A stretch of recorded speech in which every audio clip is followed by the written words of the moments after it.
ఇమీడియట్గా దాని మీద మీరు యాక్షన్ తీసుకోవాలి. అదేవిధంగా పుట్లూరు గ్రామం అండి, పుట్లూరు హెడ్ క్వార్టర్ని కూడా మీకు చెప్పడం జరిగింది. సెంగల్గూడూరు నుంచి మనకి పైప్ లైన్ ద్వారా పుట్లూరుకి నీళ్ళు వస్తాయి. పైప్ లైన్ కంప్లీట్ అయిపోయింది సంప్ ద్వారా. ఆ పైప్ లైన్ కంప్లీట్ అయినప్పటికీ కూడా జేసీ నాగిరెడ్డి గారి ప్రాజెక్ట్ తరఫున నీళ్ళు అందిస్తున్నారు.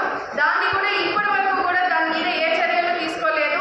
అక్కడ కంప్లీట్ అయిన పైప్ లైన్ ఉన్న నీటి సరఫరా అందించలేని పరిస్థితిని మేము మీ దృష్టికి తెచ్చాను. ఇప్పటి వరకు కూడా మీరు దాదాపు 20 రోజుల నుంచి అక్కడ మనం ట్యాంకులు పంపిస్తా ఉన్నామండి. అవునా?